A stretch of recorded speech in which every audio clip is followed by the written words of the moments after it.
임성근 사단장이 제일 문제가 뭐냐면 알겠어요. 뭐 다 알겠는데 그렇죠. 그럼 휴대폰 비번을 풀고 내시면 돼요.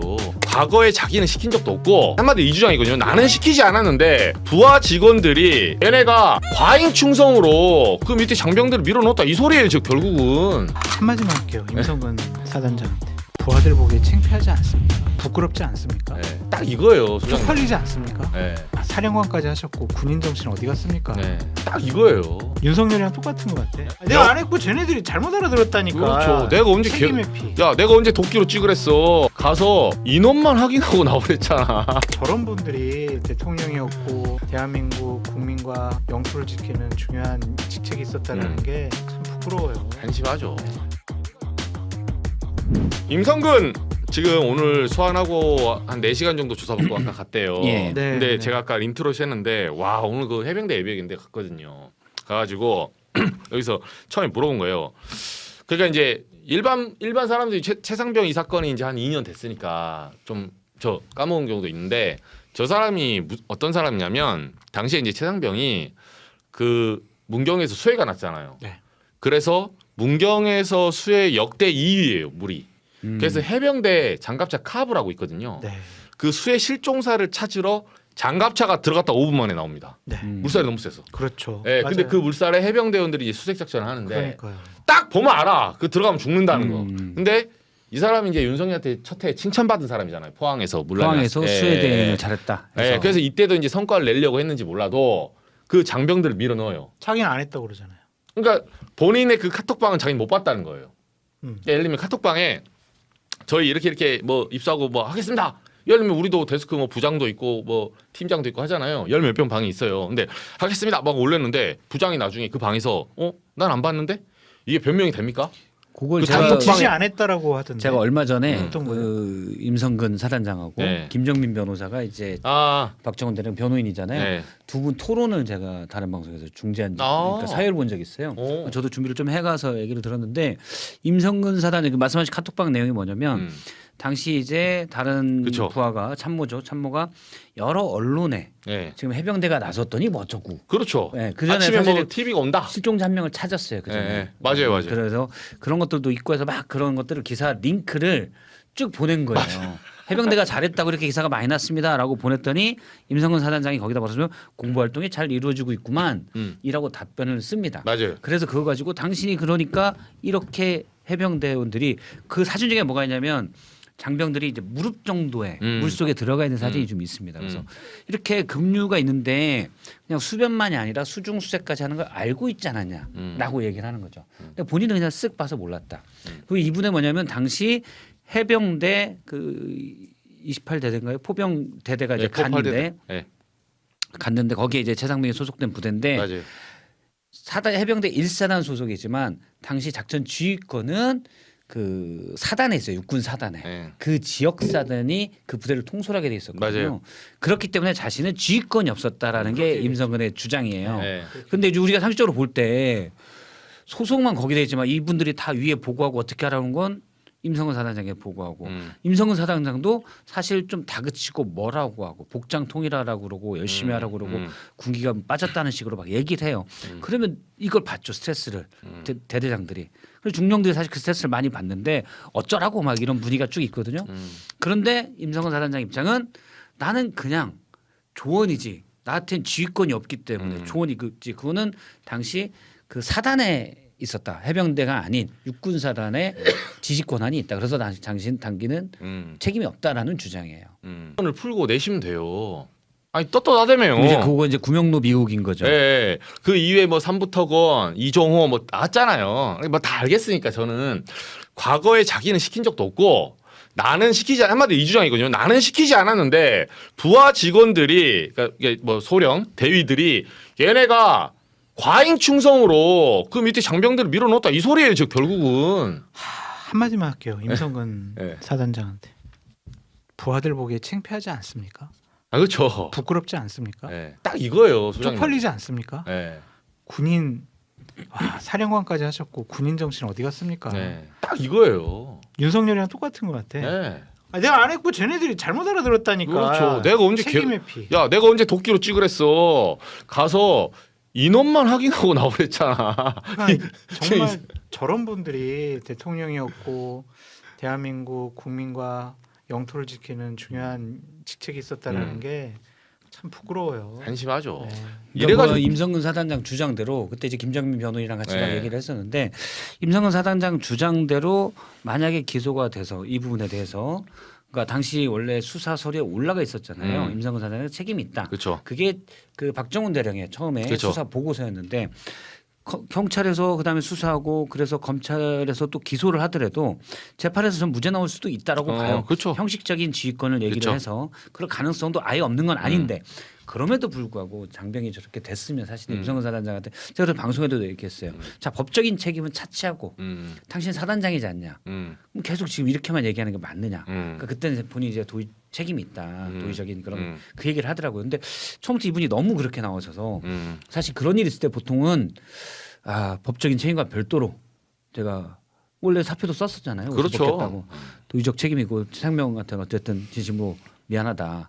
이게 사실 우리가 생각하는 장군의 모습이죠. 그렇죠. 게다가 군대 조직이잖아요. 더군다나 해병대잖아요.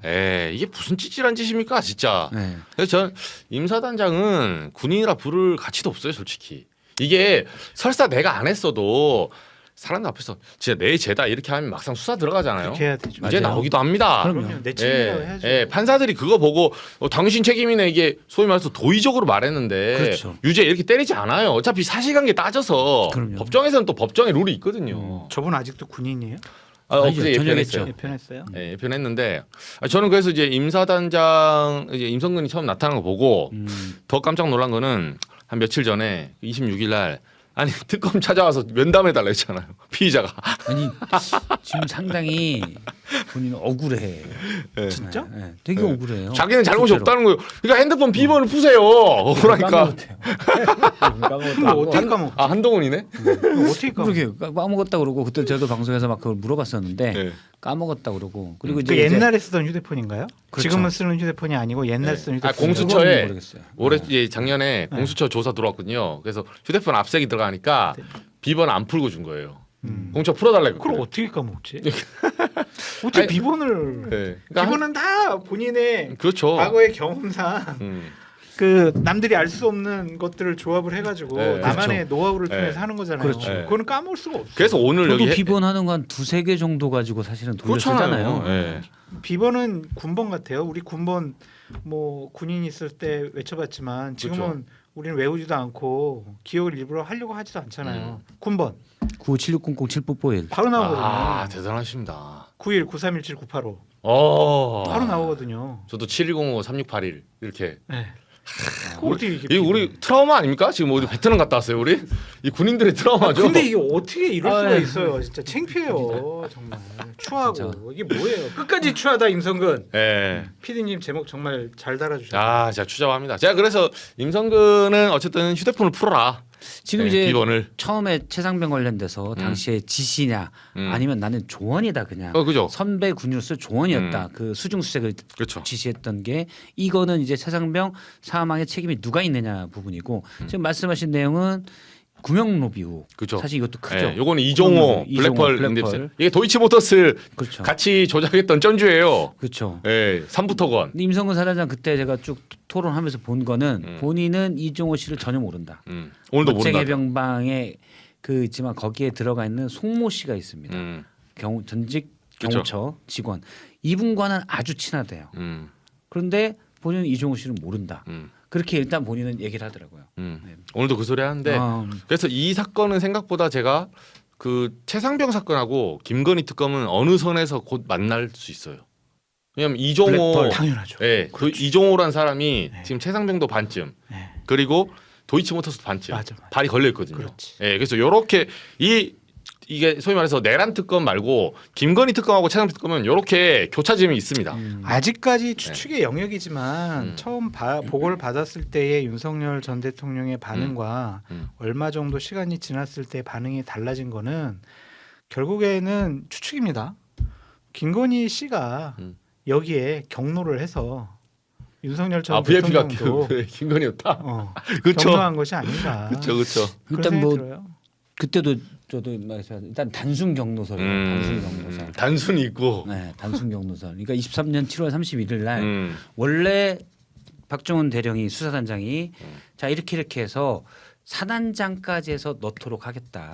이걸 원래 처음에 임성근 사단장에도 얘기합니다. 그렇죠. 과시시사님이. 선배님 옷 벗으셔야 될 것 같습니다. 어쨌든 들어갑니다.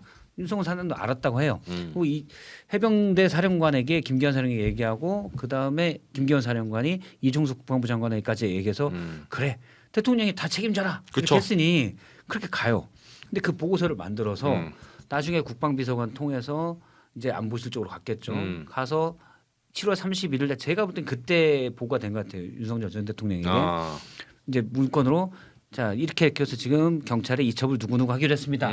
그때 이제 나온 게 맞아요. 아니 이걸로 사단장까지 옷을 벗으면 누가 사단장 하려고 그래? 이렇게 경로를 한 거죠. 이래가지고 뭐 사단장 하겠어 뭐 이런 식으로. 그렇죠. 예, 이런 걸로 처벌하면. 그 사후의 스토리를 만든 게 아닌가 싶어요. 그거는 나중에 이거조차도. 네. 근데 그 다음에 사실은 서류를 그럼 빼라는 거잖아요. 사실 대통령 경로에서 얘기했으니까.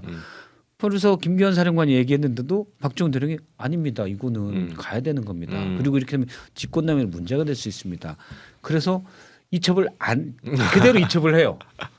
그때 이제 2차 폭발이 있었을 그쵸. 것으로 그게 8월 2일인가 그런데 그럴 것으로 예상이 돼요. 그러니까 네. 이게 단순 경로설이고 그러니까 그다음에 박정훈 바로 옷 벗겨 집단항명 수기로 쳐넣어버려요. 맞아요. 그래서 이제 그렇게 된 거고 네.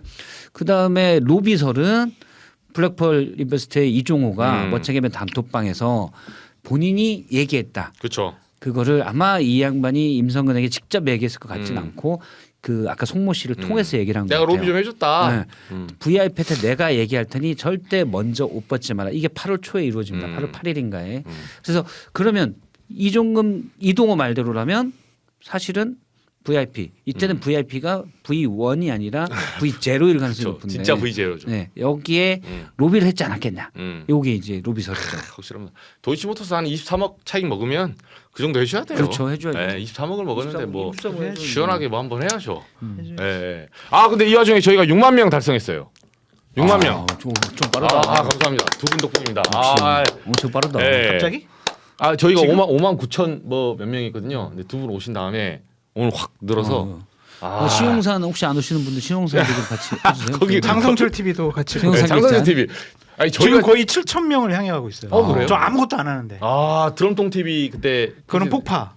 그게 장성철 TV. 알겠습니다. 신용산 객장이 동접자가 10,000명인데 그거 엄청나네요. 주 2회인데 10,000명이에요. 그런데 이제 6만 명이에요. 구독자가 9만 명이 안 돼요. 네, 저희는 동접은 4천 명이에요. 엄청난 사점 엄청나죠. 엄청난 저기 거예요. 처음 왔을 때 400명이었거든요. 그죠? 아니 두 분 왔을 때는 한 1,000명 됐어요. 두 분은 원래 파워가 이정주의 힘으로 여기까지 온 거예요. 아닙니다. 저희가 이래봬도 그리고 또 제작진들이랑 좀 실속이 있어요. 왜냐하면 저희가 전체 구독자 6만 명밖에 안 되는데 동접은 4천이거든요. 엄청난 거예요. 네, 거의 한 20%를 빨아먹고 있는. 대단하시다. 근데 구독자 20% 빠는 건 쉽지 않습니다. 그럼요. 네, 생각보다. 네, 네, 근데 두 분이 왔을 때 제일 높고. 네. 장소장님 팬들이 제가 보기엔 많이 오시더라고요. 저를 욕하는 팬들이 너무너무 감사해요. 알콩달콩님. 스트레스. 장성철을 욕하면서 날 회장님도 스트레스를 있고. 푼다. 네. 너무 감사합니다. 알콩달콩님 10,000원. 슈퍼챗. 이정주 기자 실방에서 6만 좀 가자고 점점점. 오리 너구리 닮은 이정주. 오리 너굴? 아닌데 실물 보면 잘생겼어요. 아닙니다. 허우대도 아주 네, 이렇게 멀쩡하시고 감사합니다. 크시고, 키도 크시고. 오리 너구리까지는 아니고 좀 너구리라고 해주시면 안 되나 그냥? 그래도 그렇게 관심 가져주는 게 얼마나 감사하죠. 좋아요. 무조건 감사해야 네, 됩니다. 오리 너구리도 뭐 닭발이든 다 네, 좋습니다. 뭐 그럼요. 아무렇게나.